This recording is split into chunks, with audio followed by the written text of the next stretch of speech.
Halo anak-anak kelas 6, senang sekali berjumpa kembali dengan Ibu Priska dalam pelajaran agama di pertemuan ke-6 pada kali ini. Nah, hari ini kita akan sama-sama membahas tentang penganiayaan gereja-gereja, ya. Nah, mohon anak-anak bisa mengikuti pembelajaran melalui PPT kali ini dengan serius. Dari awal PPT sampai akhir PPT, mohon anak-anak bisa mengikutinya dengan baik, ya. Jangan di-skip ya. Nah, sebelum kalian mengikuti pembelajaran hari ini, jangan lupa kalian untuk berdoa dulu di rumah masing-masing. Lalu siapkan Alkitabnya dan setiap hal yang akan Ibu Priska jelaskan melalui PPT ini, tolong kalian bisa mengerti baik-baik. Nah, setelah kalian melihat dan mengerjakan setiap tugas yang tertera di dalam PPT ini, nanti kita akan sama-sama bertatap muka melalui Zoom untuk bisa kalian menanyakan hal-hal yang tidak kalian mengerti. Oke? Nah, apa saja sih materi pembelajaran yang akan kita pelajari hari ini? Ada dua hal ya nak ya, tolong perhatikan baik-baik. Yang pertama, kita akan belajar mengenai fakta gereja-gereja yang mengalami penganiayaan saat ini, ya, yaitu bisa berupa video ataupun teks. Tapi pada pertemuan kali ini, Bu Priska akan menampilkan sebuah video yang terjadi pada sebuah gereja di daerah Aceh, ya. Oke, kemudian yang kedua, kita juga akan belajar bagaimana seharusnya respon gereja terhadap penganiayaan yang terjadi. Selanjutnya, sebelum kalian akan melihat video ya dan mengerjakan setiap tugas yang sudah Ibu Priska persiapkan, Ibu Priska mau mereview terlebih dahulu nih ya. Jadi kalian betul-betul perhatikan dengan baik-baik. Yang pertama, penganiayaan seperti apakah yang dialami gereja saat ini? Nah, ini sudah pernah Ibu Priska jelaskan di pertemuan yang lalu, ya. Nah, kalau kalian masih ingat, coba kalian pikir baik-baik. Apa penganiayaan yang saat ini sering terjadi dan dialami oleh gereja? Oke, kita lihat ya. Yang pertama adalah larangan untuk beribadah pada beberapa daerah, terutama pada daerah-daerah Kristen di mana di dalam daerah itu menjadi minoritas, begitu ya. Nah, kemudian yang kedua, banyak juga orang-orang pengikut Kristus, ya, pengikut Kristen yang dikucilkan oleh orang-orang di sekitar karena iman yang dipercayainya. Nah, pada kali ini Ibu Priska sudah mencantumkan link video YouTube di Google Classroom, ya. Itu tentang pembakaran gereja Aceh Singkil. Umat Kristen masih beribadah di gereja-gereja tenda. Nah, kamu bisa langsung tonton video YouTube-nya di situ, ya. Nanti setelah kamu tonton video YouTube itu, ada tugas yang harus kamu kerjakan, ya. Jadi sekarang Ibu Priska mau jelasin dulu seluruh materinya. Setelah itu baru kalian nanti akan menonton video YouTube yang sudah Ibu Priska kirimkan. Oke? Nah, kita lanjut dulu ke pembahasannya ya. Oke. Nah, di pembahasan yang kedua, bagaimana seharusnya gereja menyikapi atau meresponi penganiayaan yang terjadi, dan ini juga sudah pernah kita bahas di pertemuan yang lalu. Seharusnya kalian sudah mengerti ya, apa yang harusnya gereja responi atau menyikapi akan penganiayaan yang terjadi. Ya, yang pertama, Ibu Priska mau mengajak kita semua untuk membaca di dalam 1 Petrus 3 ayat 14 sampai 18 ya. Kita akan buka sama-sama. 1 Petrus 3 ayat 14 sampai 18 ya. Tetapi sekalipun kamu harus menderita juga karena kebenaran, kamu akan berbahagia. Sebab itu janganlah kamu takuti apa yang mereka takuti dan janganlah gentar. Tetapi kuduskanlah Kristus di dalam hatimu sebagai Tuhan. Dan siap sedialah pada segala waktu untuk memberi pertanggungan jawab kepada tiap-tiap orang yang meminta pertanggungan jawab dari kamu tentang pengharapan yang ada padamu. Tetapi haruslah dengan lemah lembut dan hormat, dan dengan hati nurani yang murni, supaya mereka yang memfitnah kamu karena hidupmu yang saleh dalam Kristus menjadi malu karena fitnahan mereka itu. Sebab lebih baik menderita karena berbuat baik jika hal itu dikehendaki Allah, daripada menderita karena berbuat jahat. Sebab juga Kristus telah mati sekali untuk segala dosa kita. Ia yang benar untuk orang-orang yang tidak benar, supaya ia membawa kita kepada Allah. Ia yang telah dibunuh dalam keadaannya sebagai manusia, tetapi yang telah dibangkitkan menurut roh. Ya, jadi kita kemarin sudah belajar ya, penganiayaan apa sih yang biasanya dialami oleh gereja. Kita pernah mendengar juga berita ketika gereja itu dibom. Ya, lalu pembakaran gereja, larangan beribadah untuk umat Kristiani. Untuk beribadah itu sangat sulit di beberapa daerah. Kita juga sudah belajar dan kita juga pernah mendengar hal itu dari berita-berita ya. Nah, itu yang mungkin kita ketahui ya, penganiayaan terjadi pada gereja. Tapi sebenarnya ada hal menarik yang nanti akan Ibu Priska sampaikan lebih daripada sekedar penganiayaan secara fisik bangunan gereja itu ya. Nah, jadi harusnya bagaimana sih gereja menyikapi penganiayaan yang boleh dialami oleh umat-umat Kristen ya?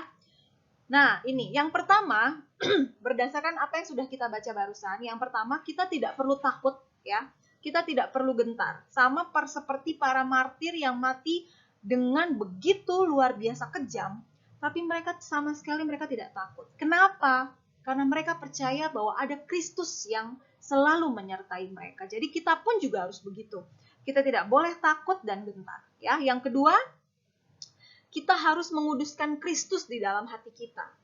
Kita adalah orang-orang berdosa, tapi kita sudah ditebus oleh Kristus, oleh darahnya yang kudus ya. Untuk itu jangan pernah nodai lagi hidup kita atau hati kita dengan mendukakan Roh Kudus, dengan tidak lagi mengikuti apa yang Tuhan mau dalam hidup kita. Ya, untuk itu kita harus betul-betul setia kepada Tuhan. Ya, yang ketiga adalah kita harus selalu siap sedia untuk segala waktu apapun ketika kita harus memberikan pertanggungjawab kita sebagai umat percaya. Jadi ketika kita menyatakan diri kita adalah orang percaya, orang yang percaya kepada Kristus, maka kita harus bertanggung jawab terhadap apa yang kita lakukan. Kita tidak bisa, kita bilang begini, saya adalah umat Kristen, tapi saya tidak pernah menunjukkan sikap saya sebagai umat Kristen sesungguhnya. Misalnya, saya orang Kristen, tapi saya tidak ke gereja. Saya orang Kristen, tapi saya tidak berdoa. Apakah seperti itu yang diharapkan Tuhan? Tentu tidak. Sebagai orang Kristen, maka kita harus menunjukkan apa yang betul-betul Allah inginkan. Begitu ya. Jadi kita harus betul-betul harus siap sedia dalam memberikan pertanggungjawaban kita sebagai pengikut Kristus.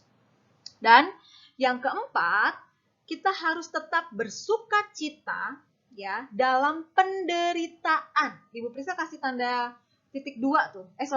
Tanda kutip ya, yang Allah izinkan terjadi sebagai bagian dari pengalaman iman. Nah, kemarin kita udah belajar bahwa penderitaan yang dialami oleh para martir itu bukan Tuhan tidak tahu. Itu Tuhan tahu. Bahkan itu adalah hal yang Allah kehendaki. Untuk apa?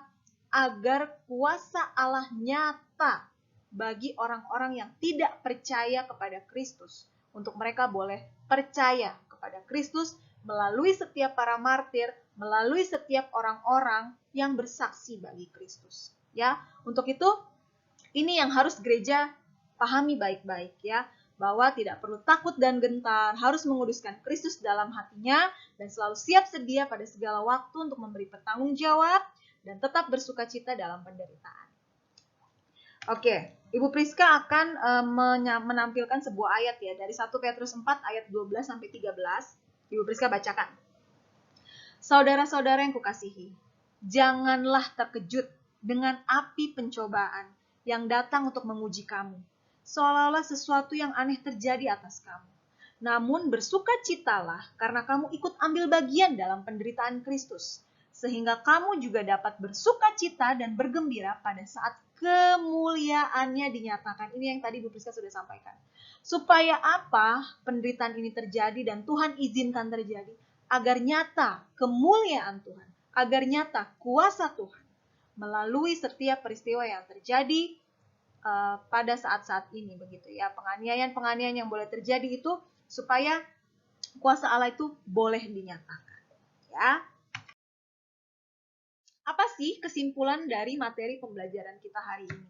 Ya, Ibu Priska hari ini tidak terlalu banyak berbicara, tetapi kalian harus betul-betul memahami ya. Ini materi yang tidak mudah begitu untuk dipahami, sehingga kalian harus betul-betul memahaminya dengan baik ya. Nah, kita perlu kembali mengingat Kisah Para Rasul 1 ayat 8 dan Kisah Para Rasul 8 ayat 1. Ya, di Kisah Para Rasul 8 ayat 1 ayat 8 itu diingatkan bahwa menjadi saksi Kristus itu adalah panggilan bagi semua orang percaya tanpa terkecuali. Nah, atas kebenaran ini tidak ada alasan bagi orang percaya untuk tidak bersaksi bagi Kristus. Termasuk kalian dan Ibu Priska. Kita harus belajar bersaksi untuk Kristus, bagi Kristus. Dengan cara apa? Tidak perlu kita sampai, oh Bu, saya berarti harus berkhotbah ya. Tidak. Tidak harus seperti itu. Kamu bisa mulai dari hal kecil ketika kamu menceritakan kebaikan Tuhan Yesus yang kamu alami dalam hidupmu. Kepada siapa? Orang-orang di sekeliling dulu. Di dalam keluarga dulu. Kamu harus bisa menjadi saksi Kristus. Jangan kita malah menjadi batu sandungan bagi orang lain. Tetapi kita harus berusaha untuk bagaimana kita bisa menjadi saksi bagi Kristus itu sendiri, begitu ya. Nah, berikutnya, jika gereja atau jemaat, jadi sebenarnya begini anak-anak, gereja yang dimaksud itu adalah kumpulan orang percaya. Jadi kamu jangan berpikir bahwa gereja itu hanyalah sebuah gedung, begitu ya. Tetapi lebih daripada itu semua, gereja itu adalah kumpulan-kumpulan orang percaya, yaitu kalian dan ibu, begitu ya. Nah, kita, orang-orang percaya yang tidak menjadi saksi Kristus, maka kita akan mengalami penganiayaan yang hebat itu. Nah, mungkin kalian berpikir, oh Bu, berarti kita akan diseret seperti martir, begitu ya, kita akan dilempari batu.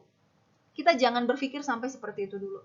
Penganiayaan yang dimaksud adalah ketika kita boleh diizinkan terjadi untuk mengalami setiap penderitaan-penderitaan dalam kehidupan kita. Kesulitan, begitu ya, beban hidup yang boleh Tuhan izinkan terjadi.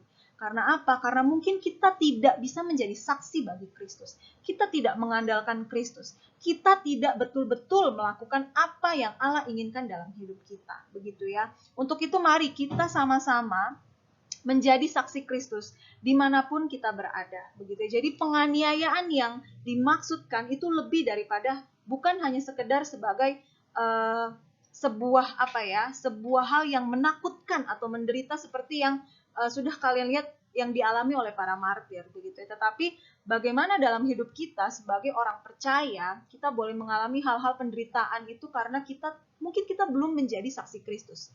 Mungkin kita belum mengandalkan Kristus dan kita belum bisa menceritakan tentang Kristus dalam hidup kita. Untuk itu Ibu Priska mengajak kita semua melalui kisah ini, mari kita menjadi saksi Kristus yang luar biasa, begitu ya, kepada orang lain, terutama dari dalam keluarga kita terlebih dahulu, ya. Nah, ini yang bisa Ibu Priska simpulkan.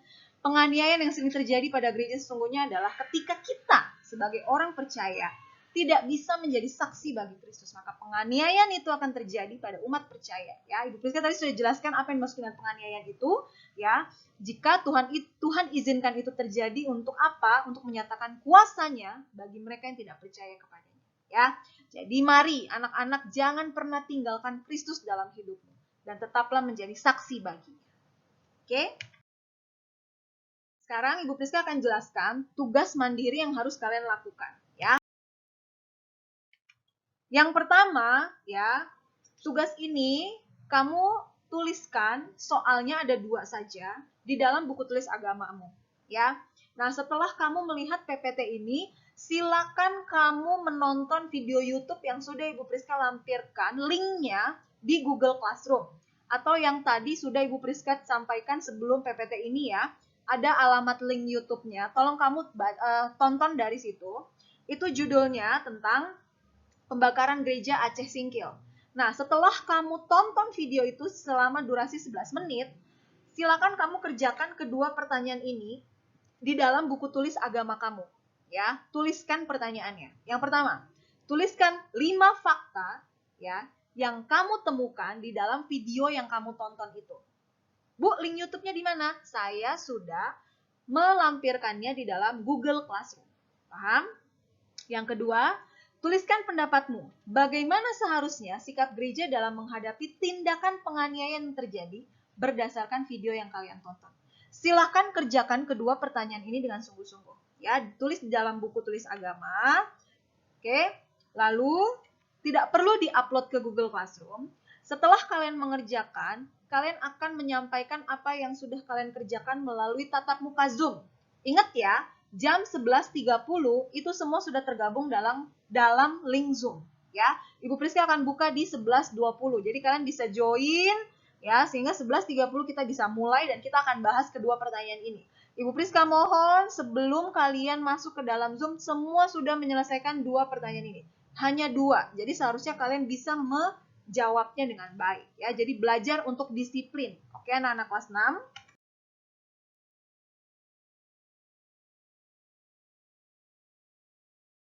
Oke, selamat mengikuti pembelajaran kita pada hari ini. Kita akan berjumpa di dalam tatap muka Zoom pada pukul 11.30.